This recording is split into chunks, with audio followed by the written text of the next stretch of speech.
I know some of you guys might not like this next segment, but we're taking it now to some 53-man roster projections, plus a look at the practice squad as well. So we'll start things off, of course, at the quarterback spot. Dak Prescott's a lock. Cooper Rush is going to make this roster as the team's backup.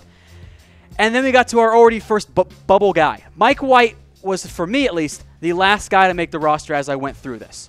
He is very much on the roster bubble. The Cowboys, though, spent a 5th-round pick on him. They like Mike White, and I think they would take Mike White over, say, another receiver, another tight end, because in the end, they'd rather have a decent quarterback than a decent wide receiver in terms of upside and growth. So let me know, folks, if you want a new backup quarterback. I'm open to it, depending on who gets cut. I don't want to trade for one, but I don't think you're going to see the Cowboys really make a move here to get a new backup. They seem to very much trust Cooper Rush. All right, on to the running backs now, and 2 no-brainers here. Actually, 3 no-brainers. Obviously Zeke, right? Rod Smith is your backup. Jamize Olawale is your fullback. Then we have another bubble battle. Darius Jackson versus Bo Scarbrough. Jackson provides more of the special teams boost. Bo Scarbrough gives you a better pure runner. I was very much torn on this one. It's pretty close to 50-50 for me. In the end, though, I will go with the better pure runner. I'll take Scarbrough, who I'm not as sure you can get on the practice squad as, say, you could maybe get a Darius Jackson on the practice squad. So I go with Bo Scarbrough on that one. I think he is the #1 option there. Folks, I am Tom Downey. For today's show is brought to you by BetDSI as well. We'll take you now to some wide receiver roster projections here as we go through my 53-man roster. Allen Hurns, Terrance Williams, Cole Beasley, Michael Gallup, Deonte Thompson, and Tavon Austin are your 6. That means no Lance Lenoir, which might be a little bit of me hoping more than it might actually go down. He was the first guy I actually ended up cutting on this roster, one of 2 guys that I really strongly consider here for the Dallas Cowboys.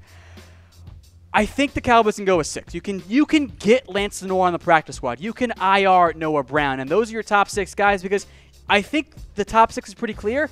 Why would you bring a 7th wide receiver who can help on special teams but isn't going to impact the actual on-the-field game? So I don't think the Cowboys need to go with 7 receivers. I think they'll go with 6, but Lance Lenoir is very much in the mix here. How he plays in Week 4 will be an impact. Okay, one you guys won't like, I know. Tight end, Geoff Swaim, Blake Jarwin, Dalton Schultz. I'm sorry, Rico Gathers Hive. The Cowboys have to go deep at offensive line, have to go deep at safety. That cuts out in likely 2 roster spots for the Cowboys. And in the end, I think Rico Gathers is one of the victims of that. I think the Cowboys would take Mike White over Rico Gathers. I think they would take Lance Lenoir over Rico Gathers. So I have Rico off my 53-man roster. And by the way, once we get to the practice squad, don't think Rico will end up there either because Rico and the Cowboys seem to be heading towards divorce. And the practice squad is kind of like marriage counseling. And I don't know if either side actually wants to go to marriage counseling. So I don't think you'll see Rico on the roster. Let me know if you think he should. Again, I would put him on the roster over a Mike White, over a Lance Lenoir. But I don't think the Cowboys feel the same way. Yes, he brings you some pass-catching ability that's not really on the roster right now. But there are 2 big red flags here for Rico Gathers. Number 1, the blocking is still not where they would like it to be, especially when the front changes or he has to go block someone who wasn't directly in front of him. And he still has a tough time understanding the nuances. Okay, the defense changed. Now what do I do? Or I have to run this route at this depth. That's an issue for the Cowboys. That's why the staff doesn't fully trust Rico Gathers. And in the end, the logjam, or I guess required logjam at offensive line and defensive back will be a reason why I think the Cowboys leave Rico off the 53-man roster. But who knows? Hey, maybe he just goes absolutely off tonight in Week 4 of the preseason and finds his way onto the roster anyway. Folks, today's show is brought to you by BetDSI, the internet's #1 sportsbook. Go to chatsports.com/bet and use promo code Cowboys120 for a 120% deposit bonus. We'll take it out to the offensive line and some notes here because this looks different than most of the depth charts we've done in the past. For starters, well, Travis Frederick has the asterisk there. That means he's injured. He's going to miss some time as he recovers from Guillain-Barré syndrome. I've also put down player TBD. I think the likely outcome here is the Cowboys make a trade for somebody or they sign somebody off of waivers because you have to go 9 deep at offensive line with Frederick out for the start of the season. You cannot go in with Cam Fleming and Kadeem Edwards as your only 7 healthy offensive linemen. And by the way, there's nobody on this roster worth keeping right now. It's not Chaz Green. For those of you that want Chaz Green gone, you're going to get your wish this season. All right, on to the defensive line now here for the Cowboys as we go through my 53-man roster projections. This was probably actually the toughest position that I had because there are several guys that I would have liked to put on here. I would like to get Charles Tapper on this roster. He could be trade bait.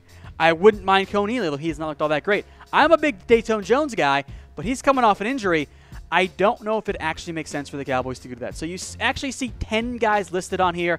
David Irving, though, does not count. He is suspended, so we'll put him on the roster, but it doesn't count to the 53-man limit. So DeMarcus Lawrence, Antoine Woods, Tyrone Crawford, Malik Collins will play a big role, assuming he's healthy. Randy Gregory, Taco Charlton, and Dorrance Armstrong. I gave Jihad Ward really one of the last defensive line spots here because I think the Cowboys want to give him more time to develop, but he hasn't looked all that great. If Dayton Jones were healthy right now, I think that he would get the nod over Jihad Ward instead. All right, on to the linebacking core, and this is actually a pretty solid one for the Cowboys. That kind of seems weird to say. Damian Wilson is your strong side linebacker starter, but the Cowboys are going to play so much nickel. It's really Jalen Smith and Sean Lee as your starters. Joe Thomas has looked good as a backup. I like Justin Marchluda as a special teams guy. And oh, by the way, there's also Leighton Vander Esch, who we haven't seen almost any of in the preseason, dealing with his own injury.